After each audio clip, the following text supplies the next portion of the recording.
I didn't expect the Celtics to come out like that. That's basically what I'm trying to say. The Celtics put up like record-breaking numbers. Legitimately, they were 1-3 away from breaking a franchise record, or the NBA record rather, for threes in a game, right? Because they had 29 and they needed one more to get to 30. I think that's actually an NBA record, because I think the Milwaukee Bucks have the 29, threes in a game record. Oh, thank you, Jay. Thank you for the lightnings. I really appreciate the gift. That's very kind of you as well.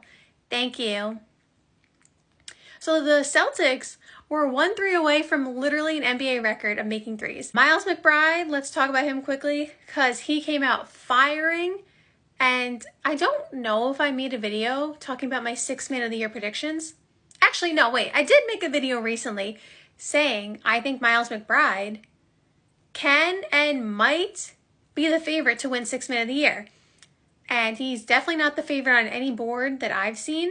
And it's only one game, so we can't overreact. But did you see Miles McBride? Okay, he went crazy. He could not miss. He was doing exactly what he was doing in preseason. And that's exactly why I think and I thought he can win 6 Man of the Year. That's literally why, because look what he was doing. He was going crazy off the bench, providing offense.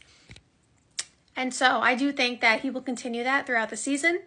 So I do still feel good about my pick of Miles McBride being a top candidate for 6 Man of the Year, but just wanted to shout him out because he earned, like when I said when they made the trade for Cat and they obviously traded away DiVincenzo, that was them basically saying, in a way, we trust you, Miles McBride, to step up and to be our offense off the bench.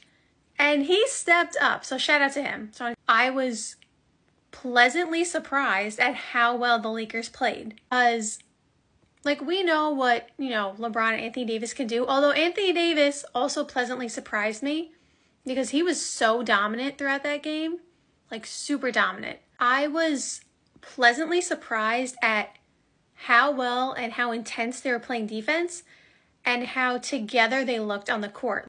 For being a team that has, a brand new head coach, they looked like they had been playing together. I mean, I guess some of the teammates have been playing together for a while, but with the offense that JJ Redick is running and stuff like that, the schemes that he's running, it looked like they had been doing that for a while. So shout out to JJ Redick and shout out to the Lakers because they looked pretty good.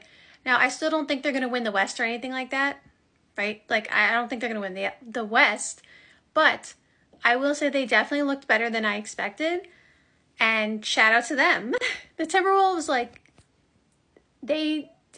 guess they disappointed me in the way that I thought they were going to win that game. But they didn't disappoint me because, similar to the Knicks, they are incorporating brand new players. They lost Cat, and so they're incorporating Julius Randle and DiVincenzo. And so, that's tough to do to start the season, especially when you haven't played together. I will say I was a bit disappointed in their defense. They didn't play defense any way that they did last year in that game. I'm not saying that their defense is going to be bad this season. I just feel like the Lakers were getting some really easy baskets that they shouldn't have gotten, right? Okay. But either way, shout out to the Lakers. Shout out to the Celtics. Clippers game. This is also why I am on live so late. I wanted to go live a while ago, but that Clippers game, versus Suns, I guess I should say that because the Suns did win. That game went into overtime. That game was wild, kind of crazy. And so I was watching the game and I couldn't not finish, I couldn't finish the game. I couldn't not finish the game, rather. So the Suns ended up winning the game.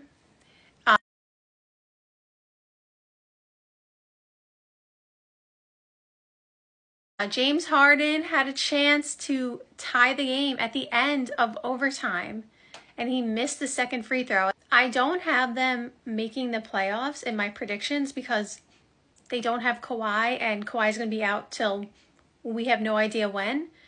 And so while I talked about how good of a coach Ty Lue is, and he gets the best out of his team, and I think that they're going to, maximize their potential with who they have, but there's only so far you can go when you don't have Kawhi and you lost Paul George.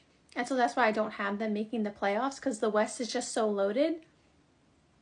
But they showed why that, like, they get the best out of their players and why Ty Lue is such a good coach. Because they almost beat the Suns. They were right there. Like, if James Harden doesn't miss that free throw, we may be going to double overtime, or the Clippers may win. Like, I can't say I was impressed with the Clippers, because, again, I kind of expect them to play like that because that's how they always play under Ty Lue. But without Kawhi and without Paul George, they really did play well. So shout out to them. Did you see the Warriors demolish the Blazers? Now, okay. The Blazers, we know, are probably going to be at the bottom of the conference, right? So, yes, they did not demolish the Celtics. So we get that. I understand that. But I have been talking about this in my predictions. I know a lot of people don't like the Warriors roster, don't think they have good chances to, win the West, to even make the playoffs. People don't even have them making the playoffs. If you watch this page, you know I am high on them. And I think they're going to be a really good team this season. And I have them finishing 4th in the West as the 4 seed. That was my official prediction. They obviously could go higher, it just depends. But, I am one of the few people who are high on the Warriors. I think that team is nice. I'll say it again. I said it a million times. I love their off-season pickups because they're smart, savvy veterans who contribute to winning. And when they have those type of players on their roster, that is part of how they always have won these championships. You had Andre Iguodala, Sean Livingston. You had David West. You had, when they had the 2022 run, obviously Jordan Poole stepped up and he was not a veteran. He took a big step forward. But you had players like Otto Porter Jr. and you had GP2. So, their roster, when they win, has always been composed of players like that. And so I love their pickups. And I think the young guys are going to step up. I've talked about Moody on this channel already recently, and Kuminga. So I really like their roster. It was like Warriors basketball, like the way that they had played basketball the recent seasons when they were, winning championships. The way they were moving off the ball, passing the ball, everyone was getting a touch, everyone was getting touches. The way they shot the three was just the way that they, obviously used to. And they talked about how they were going to shoot a lot more threes this season and be more of a three-point shooting team. Buddy Hield had Ben Mathurin, excuse me, if you did not see his highlight, you need to go watch it. I don't even remember who it was on, which is so sad because it just happened today. He dropped somebody. I'm so sorry to whoever it was, although it's probably better that I don't remember. So, because I'm sure that person does not want to be on the low light. It's a low light reel for that person. I'll remember who it is later. Ben Mathurin crossed him up. That was one of the best highlights of the day. You gotta watch that highlight. Do you remember when Kevin Durant dropped Daniel Gafford last year? So sorry, Daniel Gafford. I'm a fan of Daniel Gafford's. So sorry to name drop there. A low light of his, rather. But if you remember that highlight, was that last year? 2 years ago. When KD was on the Nets and he dropped Daniel Gafford. If you know, you know. If you don't, look it up. It was similar to that. It was on that realm. So shout out to Ben Mathurin because I saw that highlight and I was like, wow. Orlando Magic. Now, if you watch this page, you know that I predicted the Orlando Magic to be the 4 seed or the 5 seed. I basically said the Orlando Magic are going to be the quote-unquote surprise team of the year.